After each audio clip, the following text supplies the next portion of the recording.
ఈరోజు ప్రకాశం జిల్లా ఒంగోలుకు వచ్చినటువంటి గౌరవ మంత్రివర్యులు సాంఘిక సంక్షేమ శాఖ మంత్రి కూటమి ప్రభుత్వంలో ఉన్నటువంటి శ్రీ డోలా బాలవీరాంజనేయ స్వామి మంత్రి గారిని ఆంధ్రప్రదేశ్ రాష్ట్ర మాల మహానాడు తరపున మరి కలిసి మా విన్నతి పత్రాన్ని ఇవ్వడం జరిగింది.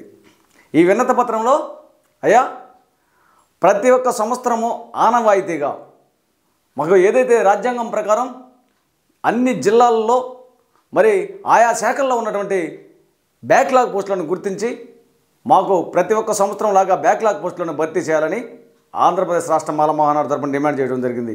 అయితే గత 3 సంవత్సరాల నుంచి బ్యాక్లాగ్ పోస్టులు భర్తీ చేయకుండా అలాగే ఆపడం జరిగింది అని చెప్పడం జరిగింది. అలాగే ఏదైతే ఎస్సీ ఎస్టీ కేసుల్లో రిలీఫ్ ఫండ్ మరి రిలీఫ్ ఫండ్ అయితేనేమి ఎంప్లాయ్మెంట్ అయితేనేమి పెన్షన్ అయితేనేమి ఇవన్నీ కేంద్ర ప్రభుత్వము నేరుగా బాధితుడి అకౌంట్లో వేసేటటువంటి డబ్బులు ఇవి కూడా గత ప్రభుత్వము మా యొక్క నిధులను పక్కదారి వెళ్ళించుకొని మా బాధితులకు మరి రిలీఫ్ ఫండ్ను పడనీయకుండా ఎంప్లాయ్మెంట్ చేరకుండా 3 సంవత్సరాల నుంచి ఇలాగే జరుగుతూ ఉంది. కాబట్టి ఈ రిలీఫ్ ఫండ్ను కూడా వెంటనే మంజూరు చేయించి ఎంప్లాయ్మెంట్ను కూడా త్వరితగతిన ఇవ్వాలని డిమాండ్ చేయడం జరిగింది. అలాగే మీరు రాష్ట్రం విడిపోయిన తర్వాత 14 నుంచి 19 దాకా మరి తెలుగుదేశం ప్రభుత్వం అధికారంలో ఉన్నప్పుడు మరి అప్పుడు ఇచ్చినటువంటి NSFDC NSKFDC bank linked SC corporation ద్వారా ఇచ్చినటువంటి రుణాలన్నిటినీ బేషరత్తుగా రద్దు చేయాలని మాల మహానాడు తరపున డిమాండ్ చేయడం జరిగింది. అయితే మంత్రి గారు నిరాకరించి ఇవి వీలు పడదాం అని మాట్లాడటం జరిగింది. దీనికి మంత్రి గారికి మేము సమాధానం ఇస్తూ అయ్యా ఈ రాష్ట్రంలో మరి గ్రూపుల మహిళా గ్రూపులకు ఆ తర్వాత రైతు రుణమాఫీ ఏ విధంగా అయితే రద్దు చేస్తున్నారో అదేవిధంగా మా దళిత గిరిజనులకు ఇచ్చినటువంటి రుణాలు కూడా రద్దు చేయాలని నేను సానుకూలంగా మంత్రి గారికి తెలియజేయడం జరిగింది.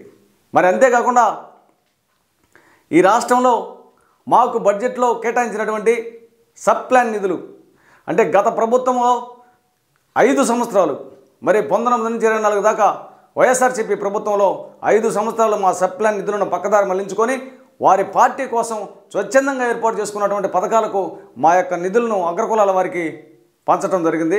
మా అభివృద్ధి కుంటిపడే విధంగా చేయటం జరిగింది.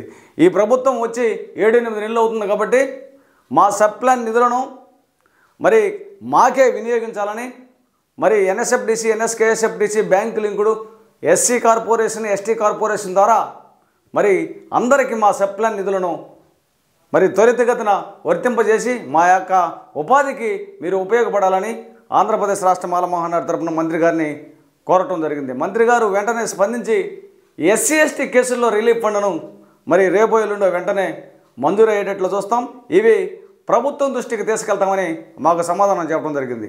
అయితే ఈ కూటమి ప్రభుత్వంలో మాకు ఈ కార్పొరేషన్ ద్వారా గతంలో 2014 నుంచి 19 దాకా ఏ విధంగా ఇచ్చారో అదే విధంగా అదే తరహాలో మరి ఈ నిరుద్యోగులకు మరి చదువుకొని ఏ పని బాట లేకుండా మరి పనులకు పోయేటటువంటి వారి అందరికీ మీరు సబ్ ప్లాన్ నిధుల ద్వారా అసలు వాస్తవంగా ఈ సబ్ ప్లాన్ అనేది ఈ దేశంలో అన్ని రాష్ట్రాల్లో కల్లా మన రాష్ట్రంలోనే మొట్టమొదటగా సబ్ ప్లాన్కి చట్టం చేయడం జరిగింది కిరణ్ కుమార్ రెడ్డి 2014లో. ఈ యొక్క చట్టాన్ని కూడా తొంగలో దొక్కాడు జగనన్న.